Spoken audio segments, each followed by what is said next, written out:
आप कितने भी काम में लगे रहो, पर मेरे शंकर भगवान का मंदिर मत छोड़ना, मेरे शिव का शिवालय मत छोड़ो, शिव पुराण मत छोड़ो, शंकर का भजन मत छोड़ो, मेरे महाकाल राजा का द्वार मत छोड़ो, मेरे कुबेर भंडारी का स्मरण मत छोड़ो। बहुत व्यस्त रखेगा वो। और सबसे ज्यादा व्यस्तता कब होती है? जब आपका मंदिर जाने का समय होता है। आपने सोचा कि सवेरे टाइम नहीं मिलता तो मैं 10 बजे मंदिर जाऊंगी, तो भगवान सबसे ज्यादा व्यस्त तुम्हें 10 बजे कर देगा। तुमने सोचा कि मैं 10 बजे मंदिर नहीं जाऊंगी, शाम को 4 बजे जाऊंगी, जब सब दुकान चले जाएंगे, बच्चे स्कूल चले जाएंगे, सब अपने काम में लगे, 4 बजे मंदिर जाऊंगी, भगवान इतना व्यस्त कर देगा 4 बजे कि तुम मंदिर नहीं जाओ। फिर तुमने सोचा अब ऐसा नियम बनाती हूँ कि शाम को 7 बजे मंदिर जाऊंगी, सब आ जाएंगे, सबका खाना बना दूंगी, सबको घर में रुक के फिर मैं मंदिर। भगवान ऐसी व्यस्तता लाएगा कि 7 बजे भी तुम्हारा मंदिर का समय छूट जाए, तुम्हें दूर करेगा।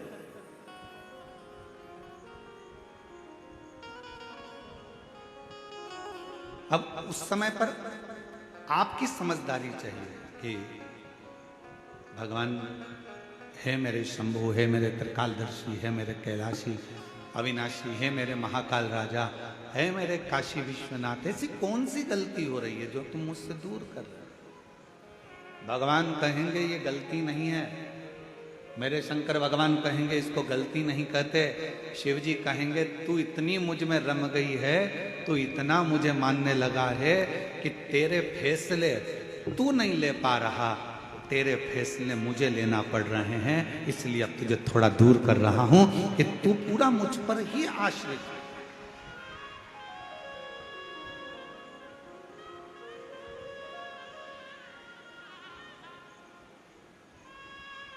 तारकासुर था असुर,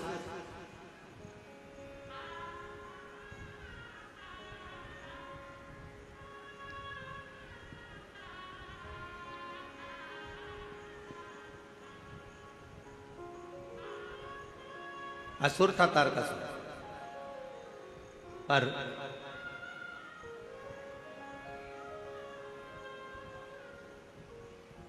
तारकासुर ने अपने बेटों को अपने पास में बुलाया, तारकाक्ष, विदुमाली और कमलाक्ष की।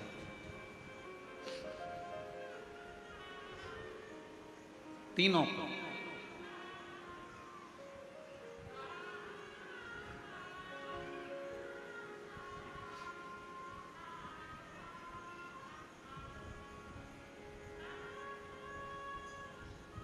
और तीनों को बुलाकर तारकासुर ने अपने तीनों बेटों से कहा कि 3 को कभी मत भूलना।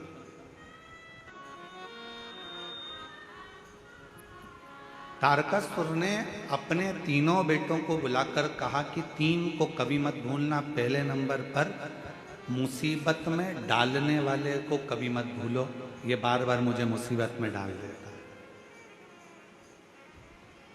दूसरा, मुसीबत से निकालने वाले को कभी मत भूलो, जो तुम्हें दुख से, तकलीफ से, मुसीबत से निकाल देता। और तीसरे नंबर का, मुसीबत में साथ देने वाले को कभी मत भूलो, जो तुम्हारे साथ में चल रहा है।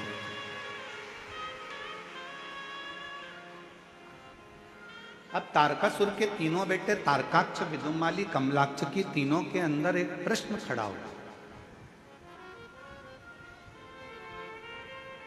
क्या कभी असुरों की चित्तवृत्ति में भी कोई अच्छा प्रश्न आता है? कहा अगर कुछ माता पिता के संस्कार अगर प्रबल हैं तो अच्छे प्रश्न क्यों नहीं आते? तारकासुर के तीनों बेटों के अंदर एक प्रश्न जागृत था।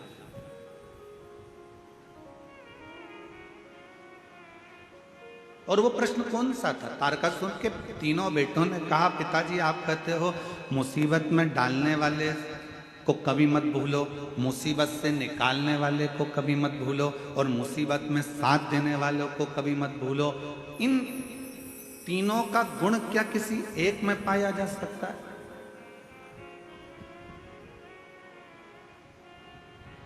क्यों नहीं? तारकासुर ने कहा एक देव ऋषि नारद ऐसे हैं जो संपूर्ण जगत के कल्याण के लिए कहीं ऐसा क्रम उत्पन्न कर देते हैं कि व्यक्ति को लगता है कि मैं मुसीबत में, और वही देवऋषि नारद आकर उसको मुसीबत से निकाल भी देते हैं, और वही देवऋषि नारद उसको मुसीबत में साथ भी देते रहते हैं, उसको मंजिल तक पहुंचाने का काम।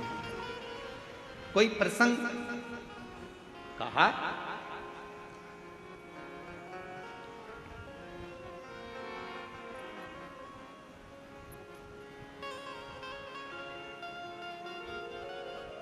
तारकासुर ने कहा, एक प्रसंग मेरे स्मरण में आता है। वो कौन सा प्रसंग है? कहा वो प्रसंग है भगवान शंकर के नेत्र से रुद्राक्ष की उत्पत्ति हुई और भगवान शंकर के नेत्र के जल से ही अंधकासुर की उत्पत्ति।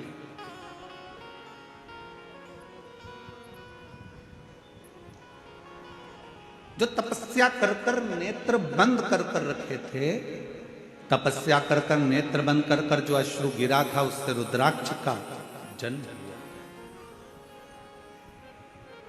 रुद्राक्ष का जन्म।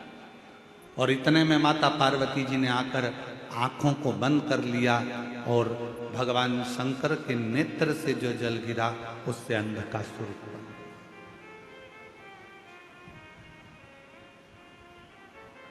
एक तपस्या का जल, एक साधना का जल, एक उपासना का जल, एक मेहनत का जल, एक परिश्रम का जल, एक संघर्ष का जल जो आपके और हमारे शरीर से निकलता है, वो साधारण नहीं होगा। आज पूरा विश्व 21 जून को योग दिवस मना रहा है। पूरा विश्व मना रहा है।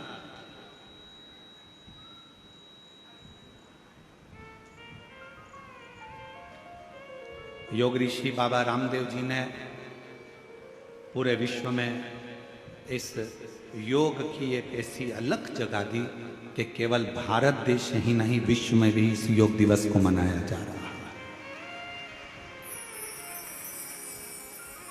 और सभी को इस पवित्र योग दिवस की बहुत बहुत बधाई हो। संपूर्ण देश और संपूर्ण विदेश, जहाँ जहाँ पर सनातन धर्म है, वहाँ के सारे सनातनी स्वस्थ रहें, योग करते रहें और अपने जीवन को अलमस्त होकर जिए। यही काम।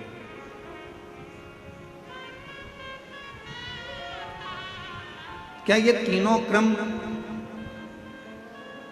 तारकासुर से तारकाक्ष ने पूछा, विदुमाली ने पूछा, कमलाक्षकी ने पूछा, क्या ये तीनों क्रम एक व्यक्ति में है? नारद जी ने। ठीक है, क्या कोई चरित्र है जिसको हम सुन सके? क्यों नहीं? एक पवित्र चरित्र तारकासुर ने सुनाया। सुनो तारकाक्ष, विदुमाली, कमलाक्षकी, शंकर भगवान के नेत्र बंद करने से उनके नेत्र से जो अश्रु निकला, उससे एक बच्चे ने जन्म ले लिया जिसका नाम था अंधकासुर। पार्वती जी ने उसको गोदी में ले लिया। अब बच्चा अगर जन्म लिया है, बच्चा अगर रो रहा है, तो बच्चे को पार्वती जी ने अपनी गोदी में लिया। गोदी में लिया तो शंकर भगवान से कहा कि ये मेरा पुत्र है। शंकर भगवान ने कहा ये तुम्हारा पुत्र नहीं है, प्रभु आपके द्वारा प्रकट हुआ है, तो मेरा तो पुत्र ही रहेगा।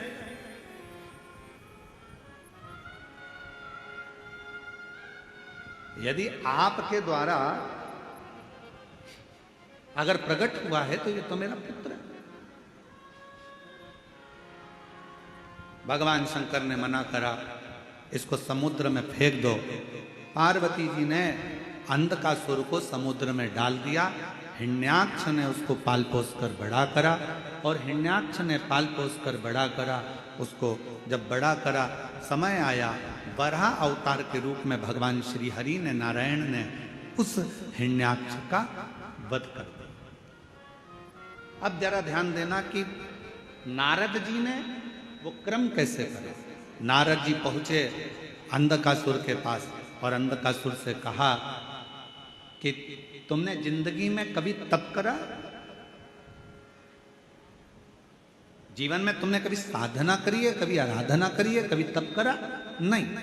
अंधकासुर को भगवान देव ऋषि नारद ने तप में लगा दिया और ब्रह्मा जी से वर मांगा कि मैं कहीं ना मरूं, ऐसा वर मुझे दे दीजिए। तब कहा ऐसा हो नहीं सकता, मरना तो पड़ेगा।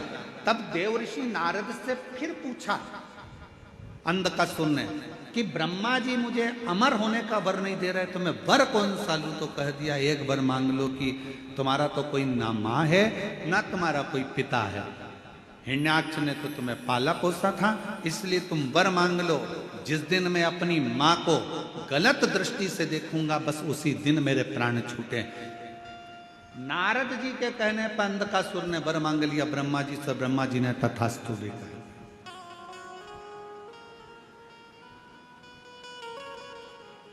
अब तथास्तु तो कह दिया, समझ लेना था अंधकासुर को कि अगर ब्रह्मा जी ने तथास्तु कहा है तो इसका मतलब है कि मेरी माता कहीं ना कहीं तो होगी, ये निश्चित है। मेरी मौत अगर लिखी है तो मेरी माता कहीं ना कहीं तो होगी।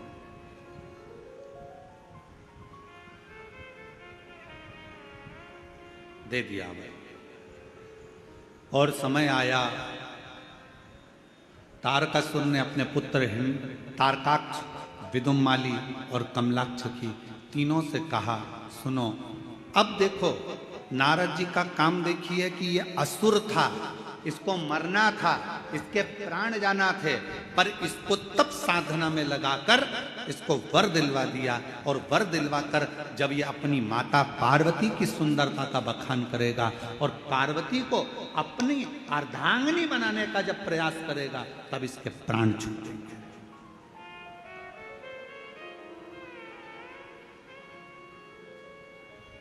और समझाया देवऋषि नारद ने। ऐसा नहीं कि देवऋषि नारद समझाते नहीं है, नारद जी का काम है समझाना, ज्ञान देना।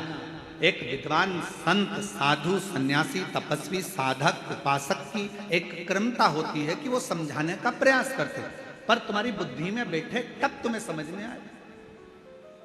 महाराज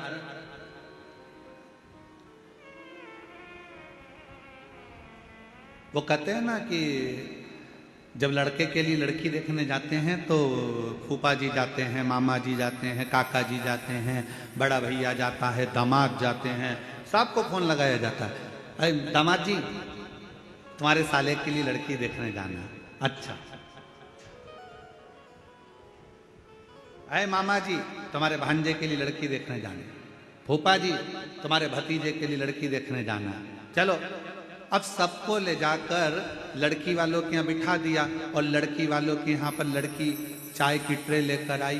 तो जितने भी देखने गए थे ये सब आपस में मन में विचार करने लगे कि हम हमारे साले के लिए लड़की देखने के लिए आए हैं, हम हमारी भांजे के लिए लड़की देखने आए हैं, हम हमारे भतीजे के लिए लड़की देखने आए हैं। सब के सब जितने लड़की देखने गए थे सब ने विचार करा, अपना ही निर्णय गड़बड़ हो गया था, तो फिर भांजे का निर्णय कैसे ले पाएंगे।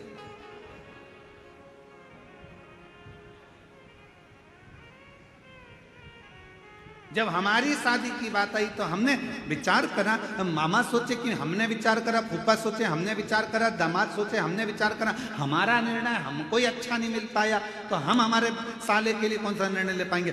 ये विचारणीय हो जाता है। परशु महापुराण की कथा एक बात कहती है, जन्म, मरण और परण ये तीन मेरे शंकर भगवान के हाथ में है। भगवान शिव ने ये किसी को नहीं, ये भगवान शिव ने किसी को नहीं दिया। जन्म कब होना है, कहाँ होना है, कैसे होना है, कितनी बजे होना है, ये निश्चित स्वयं देवाधिदेव महादेव करते हैं। मरण, मृत्यु कहाँ होना है, किस जगह पर होना है, भले तुम कहीं पर भी रहते हो पर तुम्हारी मौत जहाँ लिखी होगी, जब लिखी होगी, जिस जगह पर लिखी होगी, जिस घड़ी में लिखी होगी, उस घड़ी में, उस पल, उस समय में मृत्यु तुमको लेकर चली जाएगी। और अगर तुम्हारी मौत नहीं लिखी है तो चाहे दुनिया के लोग मृत्यु के घाट उतर रहे हों, बाबा भोलेनाथ उस व्यक्ति को कैसे भी काल के पंजे से निकाल कर बाहर ले आएंगे। कोई बच जाएगा और मालूम पड़े बाकी के मर जाए। और ये हुआ अभी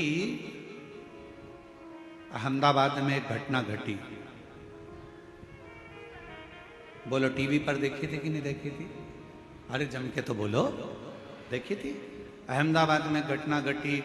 कितना अच्छे अच्छे सब अपने अपने भावों से जा रहे थे। सबके हृदय में भगवान समाहित था, सबके हृदय में शिव था।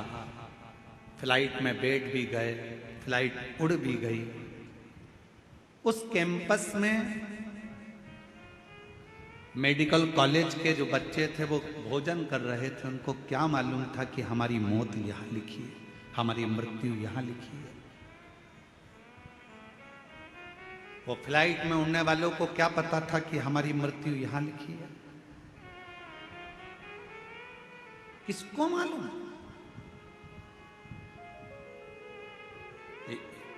किसी को नहीं मालूम कि मृत्यु कहां, कब, कैसे लिखी है।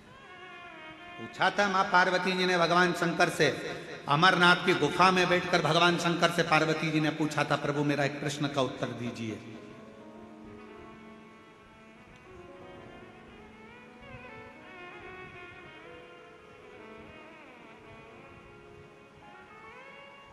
मृत्यु की तिथि, मृत्यु का समय, मृत्यु का पल, मृत्यु की घड़ी कब लिखी जाती है? थोड़ा ध्यान देना। पूर्व में क्या हुआ है, तुमने कितना कमाया, कितना गमाया, पूर्व में क्या तुम्हारे पास था, क्या नहीं था, ये बताना सरल है। पर आने वाला समय क्या कह रहा है, कितने दिन जियोगे, कब चले जाओगे, कब आखिरी श्वास होगी, कब भगवान का भजन कर रहे होगे, कब प्राणों को त्याग रहे होगे, ये बताना कठिन है, बहुत कठिन। कोई कितना भी विद्वान संत बन जाए, कोई कितना विद्वान साधु बन जाए, कोई कितना विद्वान सन्यासी बन जाए, कोई कितना भी बड़ा महाराज बन जाए, वो बता नहीं सकता। याद रखना, सबसे पहला दर्शन करने के लिए मेरे शंकर भगवान राम जी के दरवाजे पर गए थे। मां कौशल्या जी की गोद में से राम जी को गोद में लेकर दर्शन किया था। क्या मेरे शंकर भगवान को नहीं मालूम था कि राम जी को 14 वर्ष के लिए वनवास जाना पड़ेगा? मेरे राम जी को मालूम था। क्या मेरे राम जी को नहीं मालूम था कि सीता जी का परित्याग करना पड़ेगा? मेरे शंकर भगवान को मालूम था। पर मेरे शंकर भगवान ने ये सब कुछ देखा, पर भविष्य नहीं बताया कि आने वाले समय में तुम्हारे साथ क्या होने वाला है। याद रखना, संत, साधु, सन्यासी, तपस्वी, साधक, उपासक दुनिया में कितने भी पैदा हो जाएं, पर मृत्यु कब, कहां, कैसे होगी, इसका रिसर्च तो वैज्ञानिक भी नहीं कर सकते, साइंटिस्ट भी नहीं कर सकते। इसका रिसर्च तो केवल एक देवाधिदेव महादेव कर सकते हैं। शंकर ओघड़दानी ने लिखा, पार्वती से कहा, सुनो पार्वती, मृत्यु अटल सत्य है। जब बच्चे की नाल कटती है, मां के गर्भ से जब बच्चा जन्म लेता है, उसकी नाल कटती है, उस नाल कटने के समय पर बच्चे की मृत्यु लिख दी जाती है कि कब, कहां, किस जगह, कैसे होगी। समय निश्चित हो जाता है।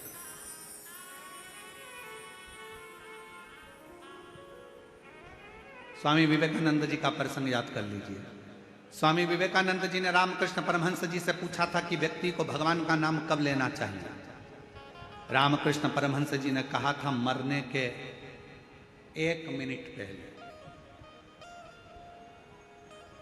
मरने के 1 मिनट पहले भगवान का नाम लेना चाहिए। तो रामकृष्ण परमहंस जी से स्वामी विवेकानंद जी ने पूछा कि मालूम कैसे पड़ेगा कि मरना कब है? तो रामकृष्ण परमहंस ने कहा, जब तुम्हें मालूम ही नहीं है कि मरना कब है, तो हर पल, हर मिनट, हर क्षण भगवान का नाम लेते रहो। कौन सा क्षण आखिरी होगा, किसको मालूम है? कौन सा क्षण?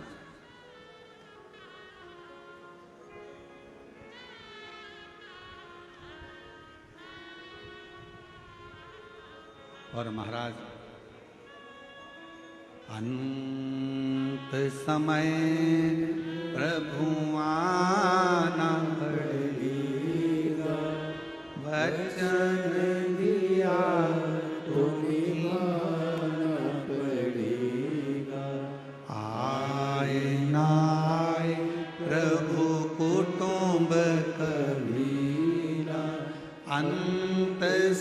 समय प्रभु आना पड़ेगा, वचन दिया तो निभाना पड़ेगा, अंत समय प्रभु आना पड़ेगा। कौन आएगा किसको मालूम, कब कौन सा पल, कौन सी घड़ी, कौन सा क्षण, कब किसका आखिरी है। इसलिए शिव पुराण कहती है। कई माताएं सोचती है हम परसों के दिन कथा में जाएंगे, अब चौथे दिन संडे पड़ेगा ना जब हम कथा में जाएंगे, और उससे पहले निपट गई तो इसको मालूम।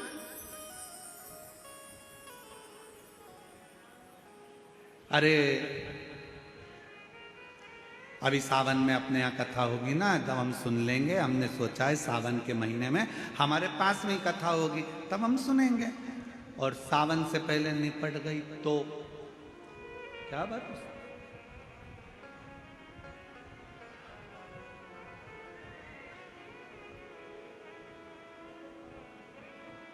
बहुत कठिन, बहुत कठिन।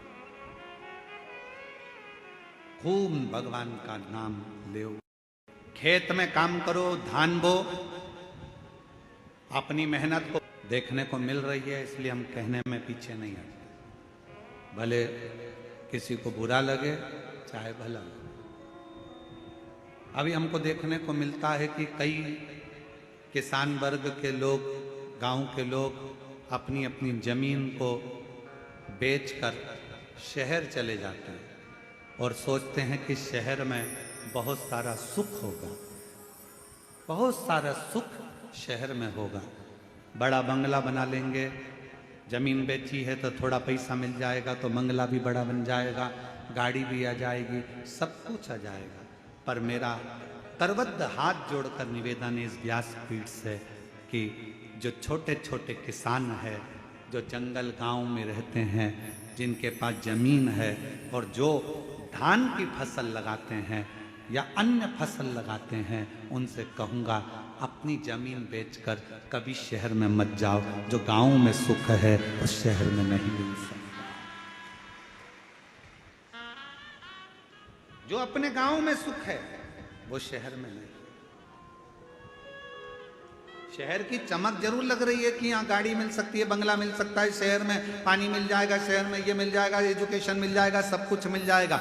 शहर में तुम्हें गाड़ी भी मिलेगी, पैसा भी मिलेगा, धन भी मिलेगा, बंगला भी मिलेगा। तुम जमीन बेच कर जाओगे तो तुम्हारे पास ढेर सारा धन भी होगा, सब कुछ होगा। शहर में सब कुछ मिल सकता है, पर शहर में तुमको जो शांति और प्रेम चाहिए, वो प्रेम और शांति गांव के सिवाय कहीं नहीं मिल सकती।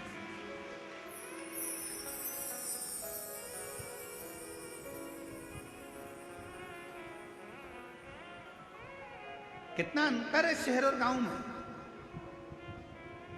शहर में अगर कोई साधु भी आ जाए, संत भी आ जाए ना, तो लोग उसको भिखारी समझते हैं। मांगने आया होगा, दरवाजा बंद कर दो, दरवाजा मत खोलना, दरवाजे पर लिख देते हैं कुत्तों से सावधान, अंदर मत घुस जाना। शहर में अगर कोई साधु संत भी आ जाए तो लोग उसको भिक्षुक समझते हैं, भिखारी समझते हैं। और गांव में अगर कोई भिखारी भी आ जाए ना तो लोग उसे संत समझते हैं, साधु समझते हैं, सन्यासी समझते हैं, तपस्वी समझते हैं। मत बेचो अपनी जमीन को, भले थोड़ा सा टुकड़ा है, थोड़ी सी फसल लगाओ, अलमस्त जिंदगी जियो। अपनी जमीन है, अपनी जमीन पर रहे हो, तुम सब जमींदार हो।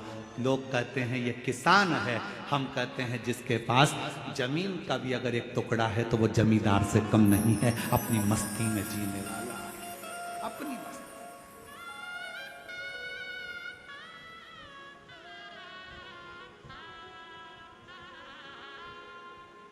थोड़ा अलमस्त अपने जीवन को जितना प्रसन्नता में जीने का एक लक्ष्य बना सकते हो, वो छोटे से गांव में ही बना सकते।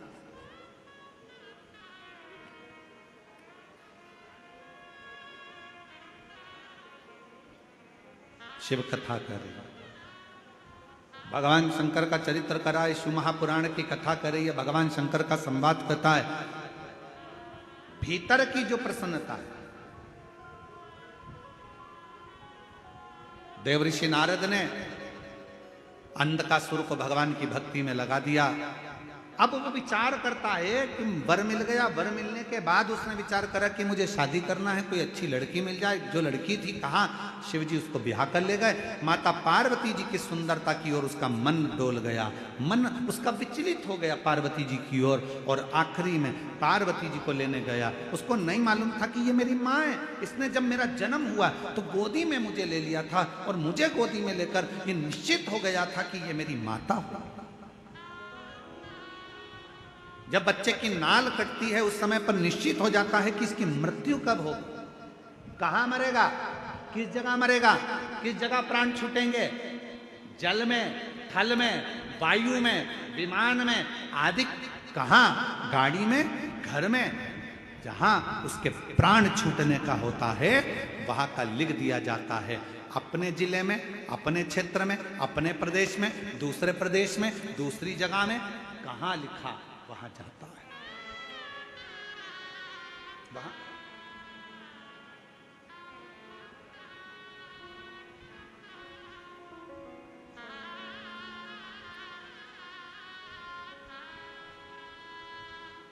इसलिए शिव पुराण कहती है जितना समय मिले, ये मत सोचना अगली कथा जब छत्तीसगढ़ में होगी ना तब मैं कथा सुनने के लिए जाऊंगी। नहीं नहीं नहीं, काल करे सो आज करे सो पल में प्रलय हो जाएगा, शिव पुराण सुनेगा। आज मिला है मैं, चल पहुंचो। बहुत सारे प्रश्न हैं दुनिया की दृष्टि में, बहुत प्रश्न। एक बहन ने एक प्रश्न लिखा कि गुरुजी हम हमारे नर्मदा जी का दर्शन करने के लिए हम जबलपुर के पास बेड़ा घाट गए, वहाँ से हम शंकर जी का छोटा सा शिवलिंग लेकर आ गए, हम उसकी प्राण प्रतिष्ठा करे बिगर हम उसका पूजन कर रहे हैं, हमारे पास में प्रतिष्ठा का पैसा नहीं है, हम उसकी आराधना कर रहे हैं, क्या हमें पुण्य मिलेगा? क्यों नहीं मिलेगा? लिंग पुराण में, शिव महापुराण में, नर्मदा पुराण में, स्कंद पुराण में सब में तो वर्णन किया कि मां नर्मदा जी के जल से अगर कोई कंकर भी निकलता है तो वो शंकर है। उस शंकर की प्रतिष्ठा की जरूरत नहीं होती, वो अपने आप में प्रतिष्ठित होता है। आप उसकी आराधना करिए, कौन मना कर रहा है? आप उस पे जल चढ़ाओ, पूजन करो, आराधना करो।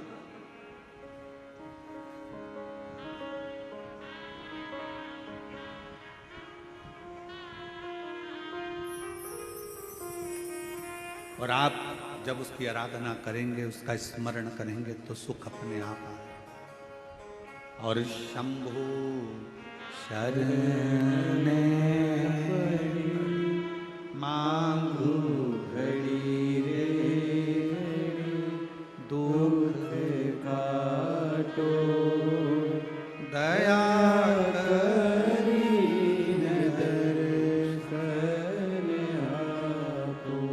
सारे प्रश्न हैं। गुरु जी हम क्या भगवान का नाम ले सकते हैं?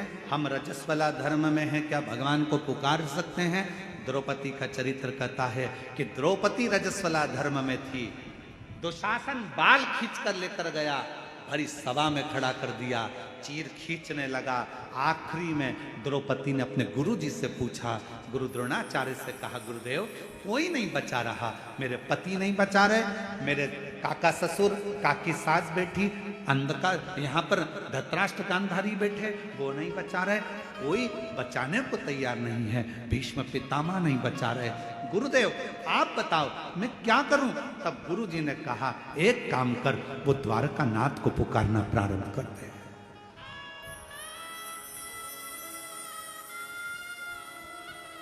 भगवान को पुकार। द्रौपदी कहती है मैं रजस्वला धर्म में हूं, रजो धर्म है मेरा, मैं भगवान को पुकारूं। हाँ आएगा। रजो धर्म के समय पर भी द्रौपदी ने अपना मंत्र का स्मरण करा। शिव महापुराण की कथा कहती है, भगवान का नाम, तुम शुद्ध हो अशुद्ध हो तुम स्नान करे हो ना करे हो, तुम कहां बैठे हो, उससे भी मतलब नहीं। शिव पुराण की कथा कहती है भगवान का नाम कहीं पर भी पुकार सकते हो। कई लोग कहते हैं हॉस्पिटल में हम रुद्राक्ष पहनकर जा सकते हैं, क्यों नहीं? हम ऐसी वैसी जगह पर रुद्राक्ष धारण कर क्यों नहीं? सर्वस्वता शिव का सर्वस्व।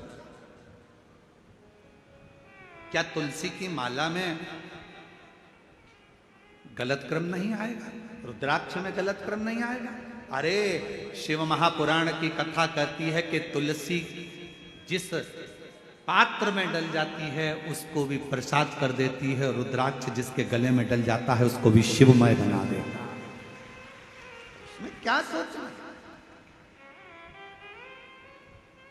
क्या हम मंत्र जाप करें? करो नाम जाप, भगवान का नाम लेते जाओ। तुम कैसे भी हो प्रभु का नाम लो, प्रभु का नाम। श्री शिवाय नमस्तुभ्यं, श्री शिवाय नमस्तुभ्यं। सब बोलो, सब जितने भी बैठे हैं, लाखों की संख्या में आप लोग आए। कोई पंडालों में जगह नहीं है, रोडों पर आप लोग बैठे हो। दिल से बोलिए, भाव से बोलिए, श्री शिवाय नमस्तुभ्यं, श्री शिवाय नमस्तुभ्यं, श्री शिवाय नमस्तुभ्यं, श्री शिवाय नमस्तुभ्यं। भगवान का नाम कहीं पर कभी भी कैसे भी किसी भी घड़ी किसी भी पल किसी भी क्षण पुकार सकते। रात्रि को नींद ना आए, बैठ जाओ 2 मिनट भगवान का नाम पुकारो। कोई काम अड़चन आ गई है, परिश्रम करो, मेहनत करो, कुछ देर भगवान के नाम का स्मरण करो, भगवान आए आए। जब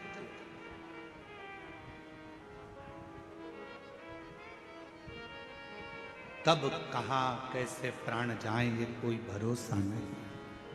अंधकासुर ने सोचा कि मेरे प्राण जाएंगे ही नहीं, मेरी तो कोई माँ है ही नहीं, मेरी माता ही नहीं है तो प्राण जाने का काम ही क्या।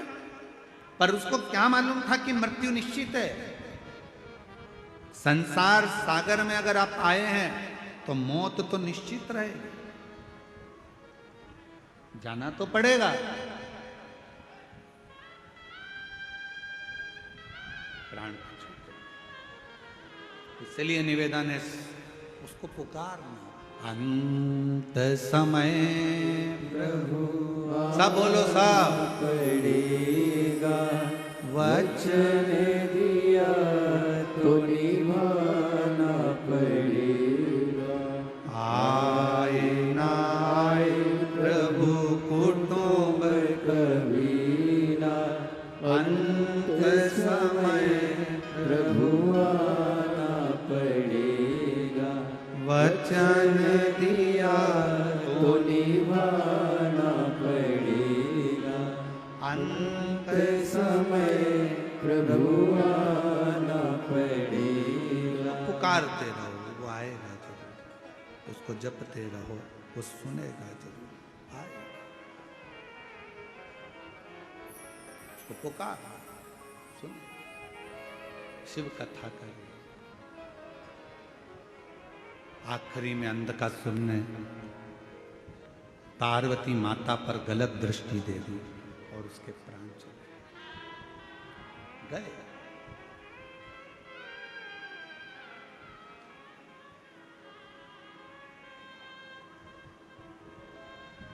कई लोग ऐसे भी हैं, यहीं बैठे हैं, कई मेरी जीजियां ऐसी बैठी हैं, कई बेटियां ऐसी बैठी हैं, कई जीजा ऐसे बैठे हैं।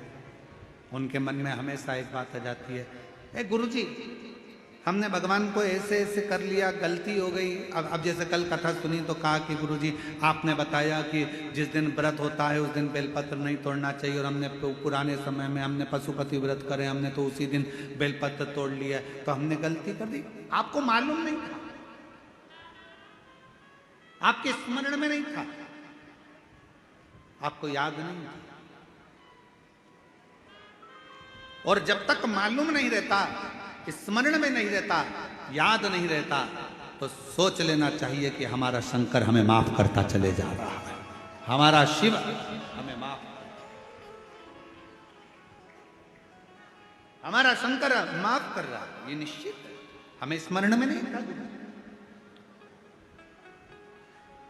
अब बार बार पीछे का सोचो, बार बार पीछे का स्मरण करो तो आगे बढ़ पाओगे क्या? अरे बोलो तो जम के, बढ़ पाओगे नहीं। अरे ऐसा हो गया, अरे वैसा हो गया, अरे ये हो गया, अरे वो हो गया, बार बार पीछे का याद कर। हिरण और शेर में क्या अंतर है? हिरण 90 किलोमीटर पर घंटे की स्पीड से भागता है। कौन? अरे बोलो तो, हिरण। हिरण 90 किलोमीटर पर घंटे की स्पीड से भागता है और शेर 60 किलोमीटर पर घंटे की स्पीड से भागता है। दोनों में तेज कौन दौड़ता है? अरे बोलो, जम के बोलो, हिरण। वो 90 किलोमीटर पर घंटे की स्पीड से हिरण भागता है और शेर 60 किलोमीटर पर घंटे की स्पीड से भागता है। फिर भी हिरण का शिकार शेर कर लेता है। हिरण का शिकार शेर कर लेता है। क्यों? कैसे? किस लिए? ऐसा क्या हुआ कि हिरण 90 की स्पीड से भाग रहा है, शेर 60 की स्पीड से भाग रहा है और उसका शिकार कर लिया जाता है? कैसे? तो शिव महापुराण की कथा का एक संवाद याद रखना। हिरण 90 की स्पीड से भाग रहा है पर हिरण पीछे पलट पलट कर रुकता, पलट कर देखता, फिर भागता, फिर पलट कर देखता, फिर भागता। हिरण अपना आधे से ज्यादा समय पीछे देखने में लगा देता है, इसलिए 60 की स्पीड में दौड़ने वाला भी शेर 90 की स्पीड वाले का शिकार कर लेता है।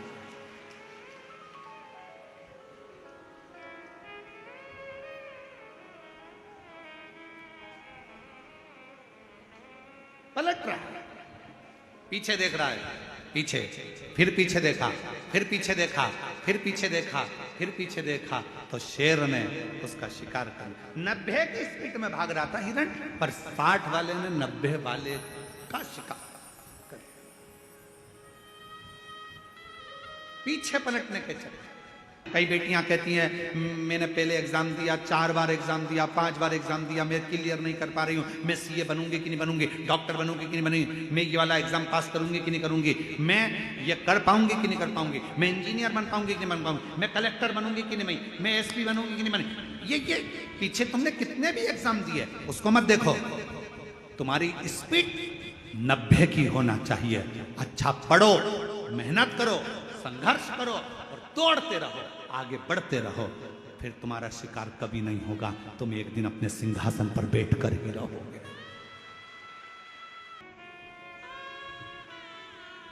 क्या देता है शिव? क्या प्रदान करता है शंकर? मेरा उघड़दानी, मेरी जीजियों।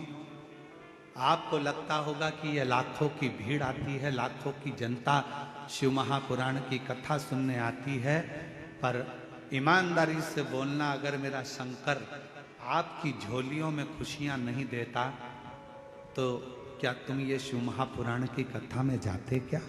बहुत कठिन है। ना तो यहाँ पर कोई आडंबर है, ना यहाँ पर कोई पाखंड है, ना यहाँ पर कोई दिखावा है, ना यहाँ से कुछ दिया जाता है, ना यहाँ से कुछ प्रदान किया जाता है। केवल तुम आते हो, कथा सुनते हो, दिल लगाते हो बाबा से, और बाबा तुम्हारी झोली 3 महीने में भर देता है। ये उसकी कुछ भी नहीं है यार। सीहोर वाला महाराज तो मिलता भी नहीं है।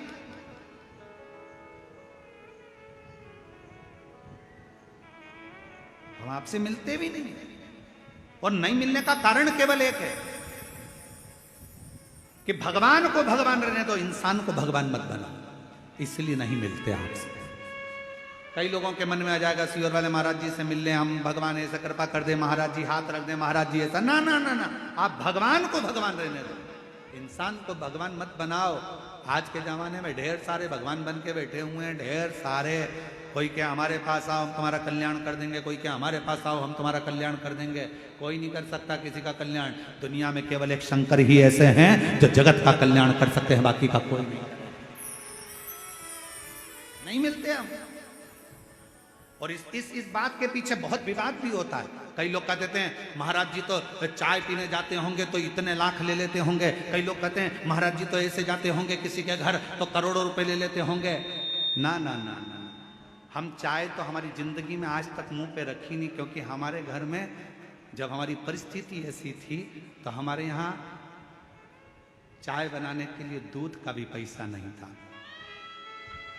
तो हमें स्मरण में है हमारी माँ थोड़ा सा कहीं से अगर गुड़ मिल जाता था तो पानी में घोल कर उसको दे देती थी, होठ पर लगा लेते थे तो लगता था कि चाय ऐसी होती होगी। उस परिस्थिति से निकले हैं तो आज तक चाय मुंह पे रखी नहीं। उस परिस्थिति का स्मरण क्यों नहीं, नहीं। आप और हम भी भगवान के एकांत में बैठकर शिव नाम का भजन करें, स्मरण करें, चाकरी करें, मंत्र जाप करें, और आप भी शिव से लगन लगाओ, उसकी ओर जाओ जिसकी जरूरत है। सीहोर में भी आओ। हमने एक बार कथा में कहा था, आपके घर के नजदीक में अगर शंकर जी का मंदिर है, आप रोज शिव जी के मंदिर में जल चढ़ाने के लिए अगर जाते हो, तो हमने कहा था उसके बीच में अगर तुम्हारी मौसी का घर पड़ जाए, मामा का घर पड़ जाए, सहेली का घर पड़ जाए, रिश्तेदार का घर पड़ जाए, बेटी का घर पड़ जाए, माँ का घर पड़ जाए, तो भी उस रिश्तेदार के घर मत जाना, सीधे मंदिर, मंदिर से सीधे घर आना, क्योंकि शंकर भगवान कब क्या देकर भेज देगा तो वो खजाना लेकर अपने घर जाइए। सीहोर कुबेरेश्वर धाम पर आओ तो यह सोचकर आना कि मैं अपने पापा के घर जा रही हूं, मैं अपने पिता के घर जा रही हूं, मैं अपने बाबुल के घर जा रही हूं। ऑटो वाला कहेगा यहां ले चलता हूं, वहां ले चलता हूं, ये करता हूं, वो करता हूं। नहीं, मुझे मेरे पिता के घर लेकर चल, मुझे मेरे कुबेरेश्वर धाम लेकर चल। मैं रेलवे स्टेशन पर उतरी और बाबा से कहो कि मुझे मेरे बाबा के घर लेकर चल। देगा तो मेरा बाप देगा, और जो बाप देगा वो दुनिया में कोई नहीं दे सकता है। मेरा शंकर मुझे, मैं उसके अधीन हूं।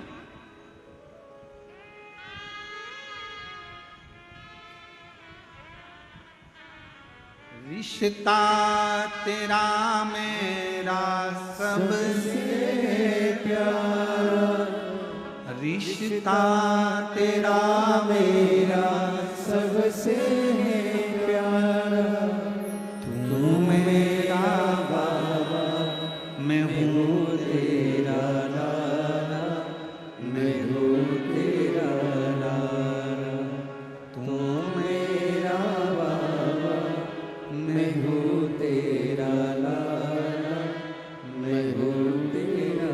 मेरा संबंध मेरे बाबुल से है, मुझे उसके द्वार जाना।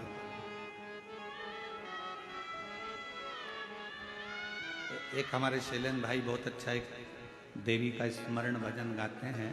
वो स्मरण में आता है कि अब ना रोको ना रोको माँ के द्वार जाने, अब ना रोको ना रोको माँ के द्वार जाने दो, माँ के द्वार जाने दो, माँ के द्वार जाने दो, अब ना रोको ना रोको माँ के द्वार जाने दो, अब ना रोको ना रोको माँ के द्वार जाने दो। एक बार जाने दो मुझे, एक बार जाने दो, एक बार जाने दो मुझे, एक बार जाने दो, ना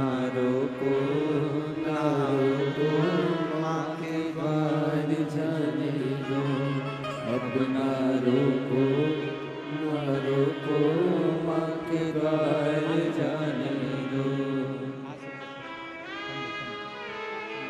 नहीं, रोते नहीं, आंसू बचे, रोना नहीं। अच्छा खुश हो, आपके बाबा ने हाथ पकड़ लिया, आप क्या सोच रहे हैं?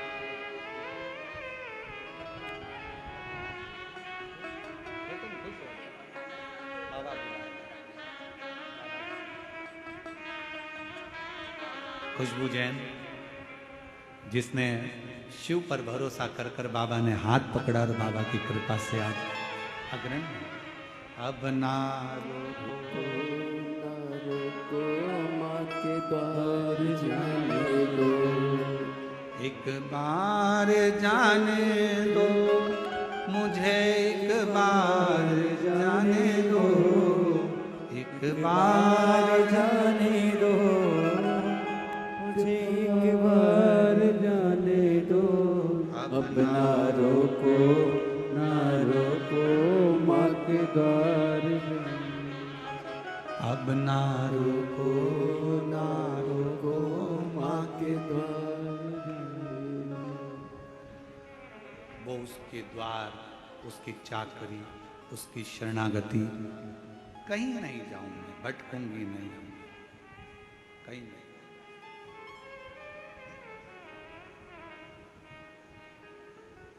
उससे कहूं दिल की बात, भटकूं नहीं।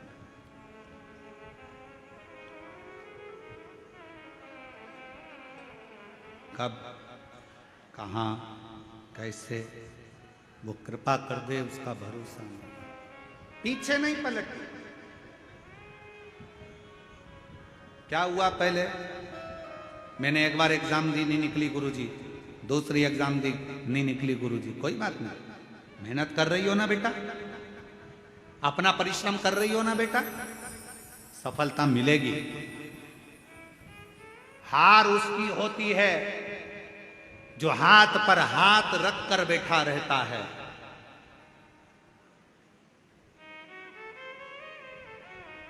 हार उसकी होती है जो हाथ पर हाथ रख कर बैठा रहता है।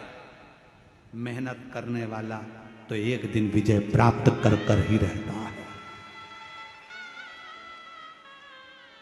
मिलेंगे तुम्हारे गांव में, तुम्हारे शहर में अगर कोई बहुत छोटा है, बहुत गरीब बड़ा है ना, उस पर कोई ध्यान नहीं देगा। बहुत गरीब बड़ा है, बहुत छोटा है, उस पर कोई ध्यान नहीं देगा। पर वही व्यक्ति अगर बड़ा हो गया, वही व्यक्ति धनपति हो गया, वही व्यक्ति विद्वान हो गया, उसी को लोग पूछने लगे, उसी को लोग जानने लगे, तो लोग फिर ताना भी देना प्रारंभ करें। छोटे हो, छोटे बने रहोगे, कोई ना पूछेगा, छोटे हो कोई ना ध्यान देगा। पर जैसे ही तुमने पद प्रतिष्ठा यश वैभव प्राप्त करा, आपके ऊपर ताने भी लगेंगे, गाली भी लगेगी, अपशब्द भी लगेगा।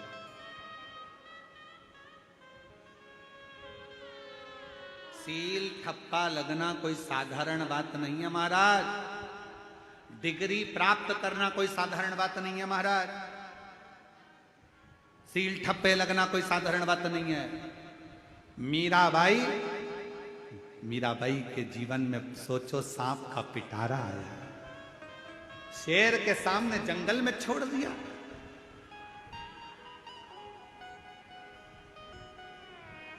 कितना कष्ट मिला मीराबाई को। पूछा मीराबाई ने, मैं गिरधर की गिरधन मेरा, और मुझे इतना कष्ट सहना पड़ रहा। संत रविदास जी महाराज के चरणों में बैठकर मीराबाई ने पूछा, गुरुदेव, ओ गुरुदेव। संत रविदास जी के चरणों में बैठकर मीराबाई पूछती है, गुरुजी मुझे इतना कष्ट सहना पड़ रहा, मैं गिरधर की गिरधर मेरा। संत रविदास जी महाराज जी ने कहा, मीरा, जो भगवान के करीब में आता है, जिसको भगवान अपना बनाकर पृथ्वी पर जन्म देता है, उसको दुनिया के ताने, गाली, अपशब्द बहुत सहना पड़ता है। क्योंकि भगवान के हो रहे हो, भगवान ने तुमको जन्म दिया है और उसके लिए जी रहे हो, तो बहुत सहना पड़ेगा, बहुत सहना पड़ेगा, बहुत।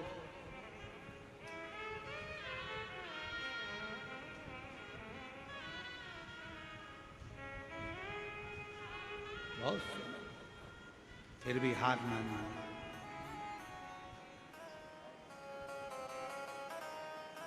फिर भी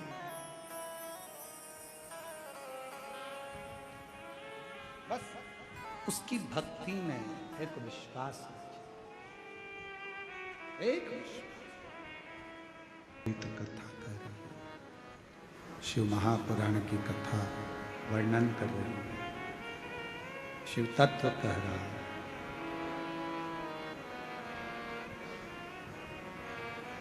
कहीं ना भटकते हुए शिव की शरणागति में अंधकासुर के प्राण चले गए। तारकासुर ने अपने तीनों बेटों को समझाया, तीन को मत दो, मुसीबत में डालने वाले को, मुसीबत से निकालने वाले को और मुसीबत में साथ देने वाले। देवऋषि नारद अगर अपने किसी पर करुणा करने वाले होते हैं तो पहले उसको थोड़ा कष्ट दे देते हैं,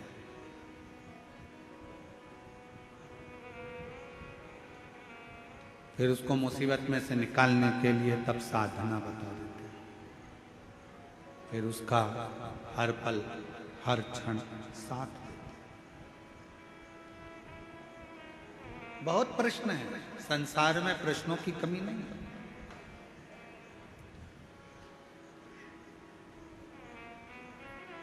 क्यों गुरुजी? मान लो हम मंदिर ना जा पाए तो जो उपाय हमको करना है क्या वो हम हमारे घर में कर सकते? क्यों नहीं? कई बड़े बड़े शहर होते हैं, बड़े बड़े शहर हैं, मंदिर दूर है। कई उपाय ऐसे होते हैं जो रात्रि में करना होते हैं, नहीं हो पाते। मंदिर का दरवाजा बंद हो गया, नहीं कर पा रहे, अपने घर में कर लो।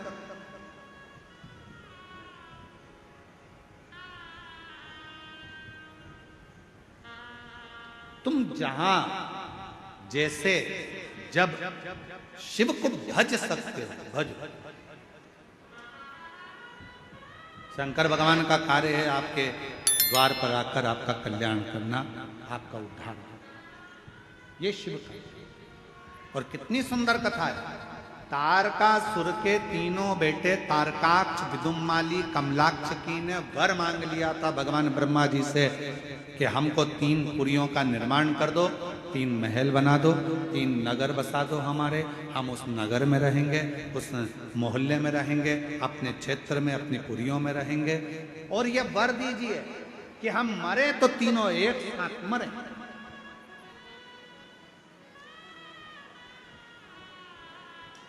मान लो अगर हमारे प्राण चले भी जाएं, हमारे प्राण अगर छूट भी जाएं तो हम मरें तो तीनों एक साथ मरें, तीनों के प्राण एक साथ, एक साथ।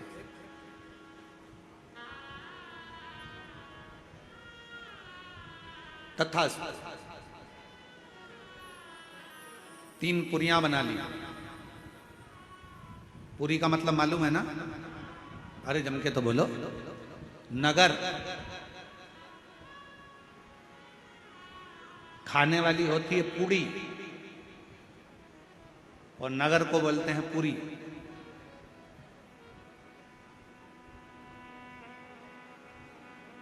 तीन पुरियां बनी जिसमें तारकाक्ष, विदुमाली, कमलाक्ष की सब उसमें निवास कर, सब उसमें निवास कर रहे हैं, सबकी सब। खूब उपद्रव मचाया, जितना उपद्रव मचा सकते थे। क्लियर करो उसको आवाज को। खूब उपद्रव मचाया, सारे देवता परेशान हो गए, सब परेशान।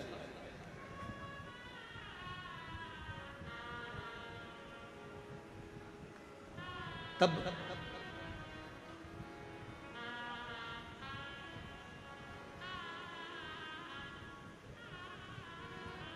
सबने मिलकर भगवान देवादिदेव महादेव से प्रार्थना की। सबने मिलकर प्रार्थना करी, हे शंभु, हे त्रिकालदर्शी, हे करुणा सागर, हे दया सागर, दुनिया का कल्याण करने वाले हे शिव, कृपा कर। कि नमामि शमीशान निर्वाणरूपं विभुं व्यापकं ब्रह्मवेदस्वरूपं नमामि निर्वाणरूपं विभुं व्यापकं ब्रह्मवेदस्वरूपम् ॐ नमः शिवाय ॐ नमः शिवाय ॐ नमः शिवाय ॐ नमः शिवाय नमामि शमीशान निर्वाणरूपं विभुं व्यापकं ब्रह्मवेदस्वरूपम् ॐ नमः शिवाय ॐ नमः शिवाय ॐ नमः शिवाय ॐ नमः शिवाय। शिव जी प्रसन्न हो गए। मांगो क्या चाहिए? देवता इतने एकत्रित होकर आए, आप सब एकत्रित होकर आए हो, क्या चाहिए? शिव महापुराण में, स्कंद पुराण में और लिंग पुराण में, तीनों में एक बात एक जैसी मिलती है कि शंकर भगवान अपनी कथा में, शंकर भगवान अपने मंदिर में और शंकर भगवान अपने 12 ज्योतिर्लिंग में उसी को बुलाते हैं जिसका कल्याण करना होता है।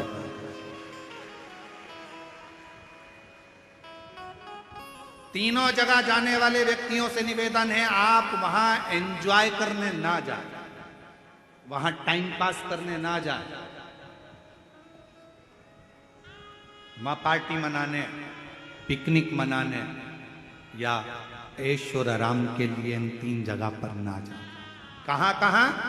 पहले नंबर का है शिव महापुराण की कथा में अगर आओ, बाबा से अगर प्रार्थना करने आ रहे हो तो अपने साथ में अपना बिछाने की दरी, अभी बारिश है, पन्नी, छाता, पानी की 2 बोतल, ओढ़ने का साथ लेकर चलो। थोड़ा सा अपने साथ में ठेहुआ वगैरह बनाकर कुछ रख कर, चिवड़ा मिक्सचर लेकर चलो।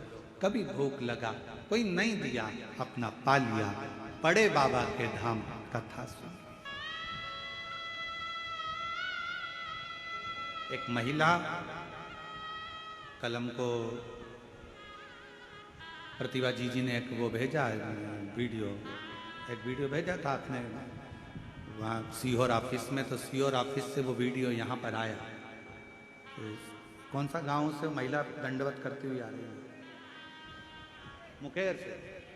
तो कल इन्होंने सीहोर भेजा एक वीडियो ऑफिस में, वहाँ से वो वीडियो यहाँ ललित महाराज जी के पास आया। ललित महाराज उनको दिखाए तो वो एक महिला दंडवत करती करती करती करती कोई गांव से कथा स्थल तक आ गई। कथा स्थल चलिए आ गए।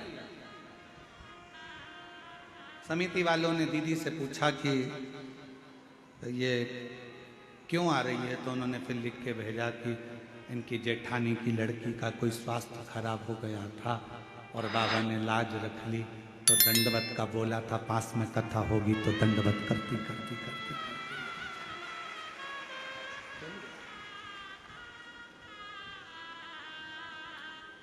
विश्वास। कथा में जाना तो ये सोच कर जाना कि वहां पर थोड़ा संघर्ष करना पड़ेगा, पानी भी आएगा, धूप भी आएगी, कीचड़ भी मिलेगा, हवा भी चलेगी, आंधी भी चलेगी, सब कुछ। अपनी रक्षा अपने को करना, अपनी सुरक्षा अपने को करना।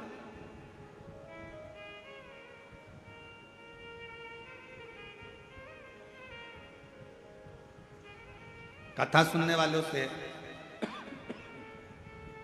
पंडाल में बैठने वालों से, पंडाल में आने वालों से निवेदन रहता है आपका शरीर अच्छा रहे तो तीर्थ भी जाओ, मंदिर भी जाओ, कथा में भी जाओ।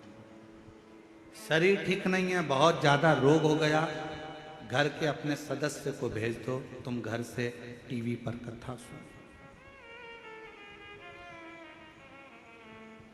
टीवी पर सुनो। उसका भी प्रमाण है, एक पत्र देखिए।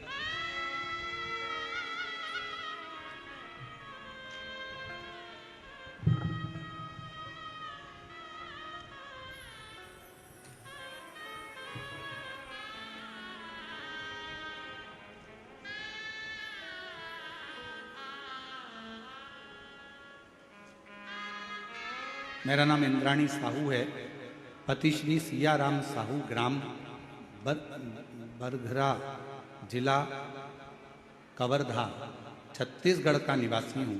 कहीं बैठे हों तो बेलपत्र लेने के लिए आ सकते हैं। इंद्राणी साहू, पति श्री सियाराम साहू, ग्राम बरघरा, जिला कवर्धा, छत्तीसगढ़ का निवासी। मैं बाबा को धन्यवाद देने के लिए आया हूँ। मेरा तबीयत बहुत खराब हो गया था, बड़े बड़े डॉक्टर को दिखाया, मैंने MRI कराना, CT स्कैन कराना, तो पता चला कि तुम्हारे सिर पर गांठ हो गई है। 2.5 सेंटीमीटर का जो गांठ है वो ब्रेन में हो गई है, तुम्हें ब्रेन ट्यूमर हो गया है, उसका ऑपरेशन करना पड़ेगा। खर्चा करीब 10 लाख रुपए का है। पत्र को आप लोग LED पर पढ़ रहे हैं सब लोग, बोलो तो। खर्चा करीब 10 लाख रुपए का लगेगा। डॉक्टर ने बताया ऑपरेशन के बाद कोई गारंटी नहीं है कि बचेगा या नहीं, होश में आएगा कि नहीं। मेरे परिवार वाले घबरा गए और मेरे पत्नी इंद्राणी साहू को अस्पताल, हॉस्पिटल से हम घर लेकर आए, क्योंकि हम छोटे किसान हैं, मेरे पास इतना पैसा नहीं था।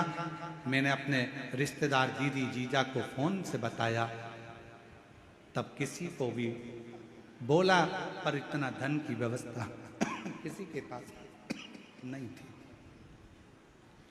दीदी बोली तुम ऑपरेशन मत कराओ भैया, एक काम करते हैं, सीहोर चले जाते हैं, वहां पर प्रदीप मिश्रा जी रहते हैं सीहोर में, वहां कुबरेश्वर बाबा का पूजन करना।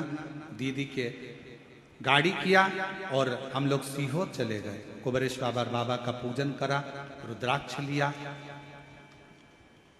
पूजन करके रुद्राक्ष लेकर कंकर शंकर पूजा पाठ किया और 2 दिन दर्शन करने के बाद से प्रार्थना किया, बाबा मेरी पत्नी का सिर पर गांठ है, उसे ठीक कर देना। हम लोग रुद्राक्ष लेकर घर आ गए। पत्नी रोज रुद्राक्ष को लोटे में जल में भर देती, भोले बाबा पर चढ़ाती, पीने लगी, बेलपत्र चढ़ा हुआ खाने लगी। 1 महीने के अंदर मेरी पत्नी के तबीयत में सुधार आने लगा और मैंने दूसरी बार जांच कराने पर पता चला कि गांठ गल चुकी है, पत्नी बिल्कुल ठीक हो चुकी है, अब उसको गांठ नहीं। एक पत्र और है,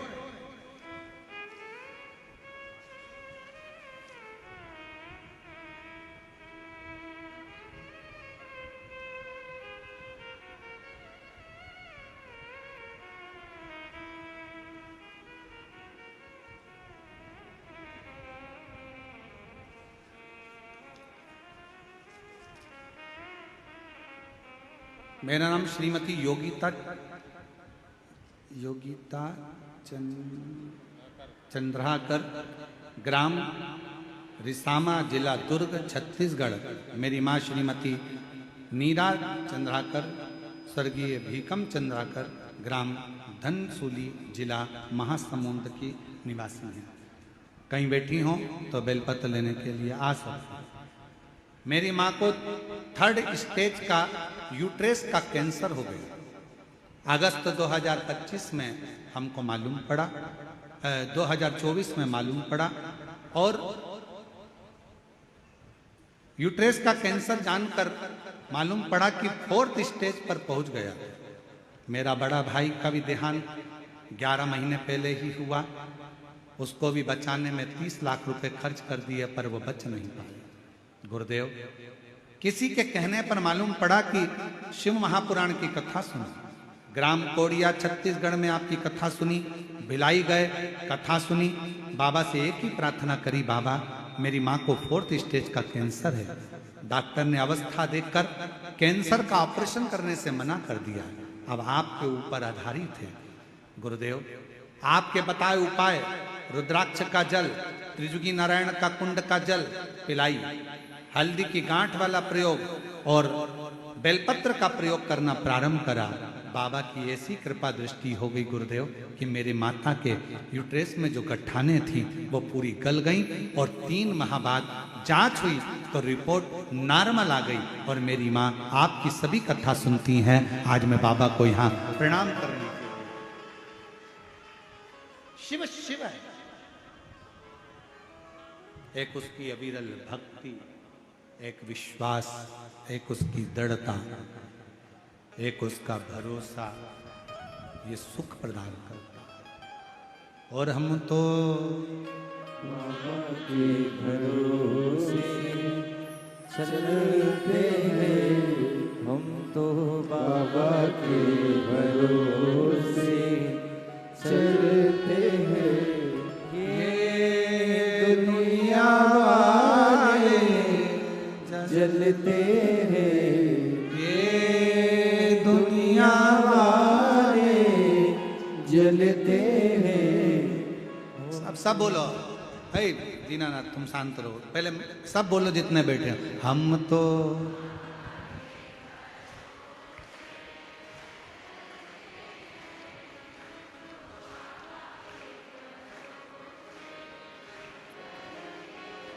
ये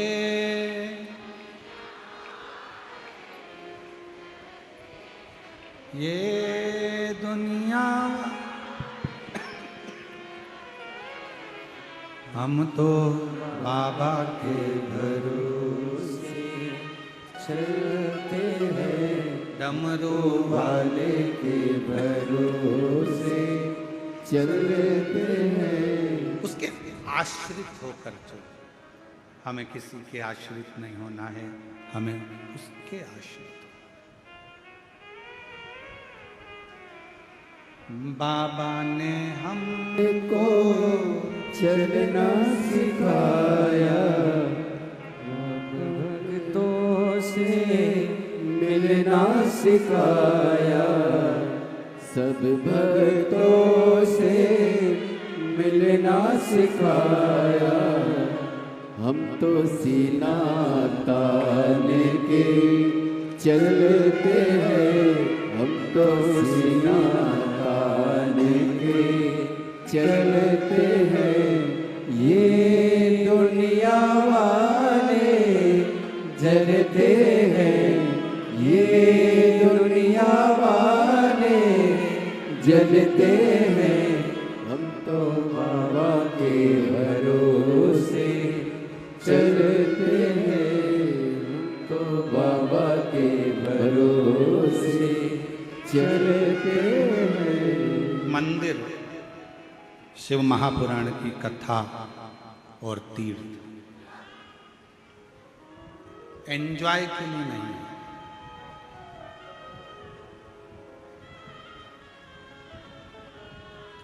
ऐश करने के लिए नहीं है। मंदिर, शिव महापुराण की कथा और मेरे बाबा के तीर्थ भक्ति करने के लिए, भजन।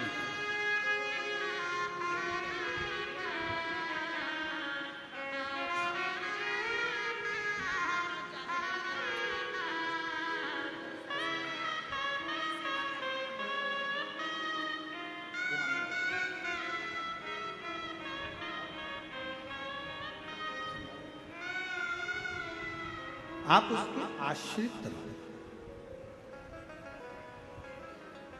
कथा में आओ, कितने भी धनपति हो, करोड़पति हो, संपदावान हो, वे बहुपति हो, सत्तापति हो, बाबा की कथा में केवल बाबा के होकर जाना। खुद की व्यवस्था कर कर जाओ, बिछाने का खुद लेकर जाओ, ओढ़ने का खुद लेकर जाओ, छाता साथ लेकर जाओ, पानी की बोतल साथ लेकर जाओ, अपनी दवाइयां साथ लेकर जाओ।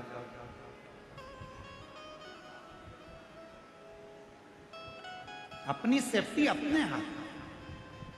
जैसे गाड़ी चलाते समय पुलिस प्रशासन कहती है कि हेलमेट लगाओ, सीट बेल्ट लगाओ, इसमें फायदा किसका है? पुलिस वालों का इसमें फायदा नहीं, फायदा तुम्हारा है। हेलमेट लगाओगे तो सुरक्षित रहोगे, सीट बेल्ट लगाओगे तो सुरक्षित रहोगे। शिवपुराण